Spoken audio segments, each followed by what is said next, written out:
latest inflation figures are due in around 20 minutes' time, which are expected to show the biggest jump in the cost of living in more than 4 decades. Well, Labour have set out their plan on how they would help with rising energy costs by freezing heating bills for up to 2.7 million off-grid households. The Shadow Home Secretary, Yvette joins us now. Good morning to you. Does it really affect that many... Good morning, Charlotte. Good morning, Rob. Does it really affect that many people? You've got this figure of 2.7 million households, but seems to be some doubt over whether it is really that many. Ofgem are saying they think that the total may be around 500 to 2,000. There are different estimates. What we looked at was the number of people who aren't on the gas network, for example, and then who also don't heat their homes with electricity and who might be reliant on kerosene or other different ways of heating their homes. And at the moment, they are getting no support from the government at all. And we think that they should be included. They should be included. Just to say that, because we've got this statement from the government, and they've said they've confirmed funding will be available. They'll have the equivalent support of £400 for energy bills for the households that won't be reached, that everybody else gets, the £400 rebate. Well, I'm glad if they've been forced to do that by the pressure that we've put on. But there's been families across the country thinking that they're not going to get any support at all.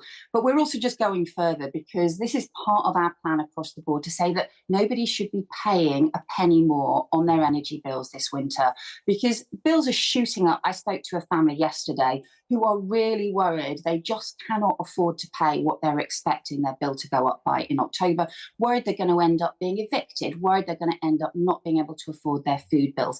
That's why we need this urgent action. We'll keep it simple, just freeze energy bills this winter and make sure that the oil and gas companies who are making these excess record profits as a result of what's happening globally, and make them pay more through the windfall tax. That's fair. It's a fair way to support again, families. it's a matter of time. I don't mean to cut you off, but you were Chief Secretary to the Treasury, and at that time, I remember you being really admired for the fact that you were planning a long time ahead. And you know that the energy bills from winter don't often come in until the summer. This has been costed the Labour policy for 6 months only. It's going to cost £60 billion, which is about 10 billion less than furlough. One of the things you were mindful of when you were in government is that money doesn't grow on trees. The question is, how is this going to be paid for? We were told the other day, in fact, yesterday, by Ed Miliband, your ex-boss, was that, don't worry, everybody. Yeah, sure, the price of gas might go up, etc., but we'll worry about that when the time comes in 6 months. That's not the way you would choose to approach it, surely. Well, we've set out a plan for the next 6 months. It's a £29 billion cost that we have fully funded, including by making those oil and gas companies who are making those excess record profits pay more. And we set out the detail of how that would be funded. I think you're right, that is the responsible thing to do. We've not heard similar proposals, by the way, from the two Conservative leadership candidates, who are neither actually pledging the action that we need to help families at this desperate time, nor are they saying how any of their proposals are going to be funded. So we are being responsible about this. You're right that this is a plan to get everybody through the winter. That's when we're expecting to see these soaring record prices.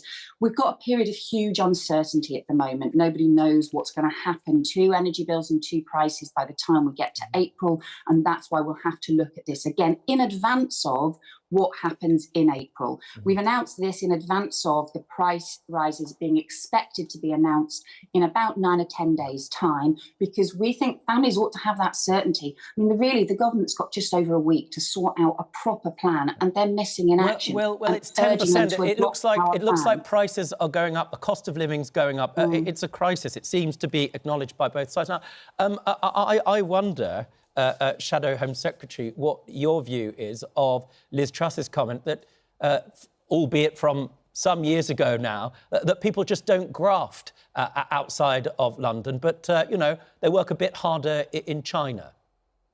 Do you know what? I think this is a total disgrace. The people who are watching your programme at this time in the morning will be getting ready to go on an early shift, be working really hard, And it shows really what Liz Truss really thinks of British people, and particularly, as you say, people outside London. She has already said that she wanted to cut public sector pay for workers outside London, for nurses or for teaching assistants here in Yorkshire. That means they would be paid less just because of where they live. And we found now what is her real view of this. She just thinks people don't work as hard. It's a total outrage. People getting up for those shifts this morning, working incredibly hard, and, with respect, I would say considerably harder than the two Tory leadership candidates who are just picking fights with each other. Shadow Home Secretary, one of the things that those communities are also worried about, which no doubt you'll be aware of, is unstopped migration. Last year, despite government policies, 20,000 migrants arrived crossing the Channel. That's double from the year before, despite getting tough and Rwandan policies and so on and so forth. I don't understand, and I've tried to follow you insofar as possible, what your policy is to stop it, bearing in mind the people who are most affected by it are precisely the people you were just talking about in terms of their access to services. Is your policy to have safe routes? And if so, how will it affect those challenged communities? So I can tell you 5 things that we would do if I've got time to do so. The first is you've got to crack down on the criminal gangs, because you're right, we've seen 20,000 lives being put at risk in these dangerous boats. We need to prevent those dangerous boat crossings, but that means you have to tackle the criminal gangs. They are making huge profits. It's their business that has grown while they make these record profits, exploiting people and putting people in these dangerous boats that they get from China. They have people travelling through Belgium, through France, and there's no consequences for the criminal gangs. So the first thing we would do is use that money that the government is currently wasting on the Rwanda scheme, that's not making any difference to anybody and is at risk of making trafficking worse. We would put that money into a new cell in the National Crime Agency to properly crack down on those criminal gangs. Let's get some prosecutions through. Let's get some people actually in prison as a result of the crimes that they are committing, putting lives at risk. Secondly, you need a much faster action on the asylum system, because the people are being left in limbo. The people are waiting for a long time. Asylum decisions have halved. Speed that up. Yeah, but for that, you need a properly funded... Sorry to interrupt, we don't have time for party political broadcast. Sorry. And they can go and read what you have to say on website. No, I understand that, but you need prosecutions. That has to be funded, and that takes a long time. People need to be arrested when they arrive. The NSA needs to be funded. I'm sure you would agree with that. Also, the Labour Party needs to be funded. And one of the problems is that Unite, your biggest union, has reduced the amount that it's funding the Labour Party, not least because it's sick and tired of your party not supporting industrial action. Again, for the ordinary people that you were referring to earlier, frontline workers who we were clapping for, who in real terms are going to see their wages reduced by about 10%. Your leader said it was inappropriate for you to join the strikes. Despite that, people ignored him. Can you understand why the unions have had simply enough of a Labour Party that doesn't stand by them and wants to, therefore, reduce the amount it's going to give you? Well, working people have seen their pay drop, often real wages drop, over very many years. So the real squeeze is happening right now because of inflation soaring, but also a lot of workers have seen actually their pay squeezed for over a decade now. What we want to see is stronger growth, lower inflation, and better pay and conditions for working people. So that's why our argument on the energy bill freeze is so important to get inflation down. But it's also why we've put forward proposals for fair pay agreements. That's about supporting working people and getting employers and unions working together with the government. And it's what's happening in Wales. I'm going to get into trouble for interrupting, and normally I would care, but I don't on this one, because you're normally, known for giving straightforward answers. They've reduced the amount they're giving you. This is the union that built the Labour Party that's saying you're not standing shoulder to shoulder with them anymore. They're striking. They're ordinary people whose real wages are going down. Do you support strikes? Yes or no? You can't be that worried about your job.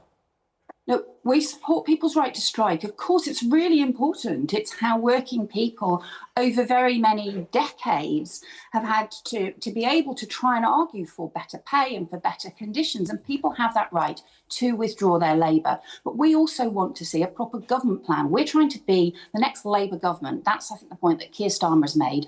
And that means we have to set out a plan to get lower inflation, to get stronger growth, and to get these fair pay agreements in place, which is the way the government can support better pay and conditions for working people. The Welsh government's already been doing this. The New Zealand Labour government has been pushing this approach. We think that is the way to support working people. Of course, you've also got to defend people's rights in the workplace, something that the government, by the way, is trying to reduce. And we voted against their plans to bring in agency workers and that would undermine working people's rights. Yvette Cooper, we have to leave it there, but thank you very much for joining us this morning. That's Yvette Cooper, their Shadow Home Secretary.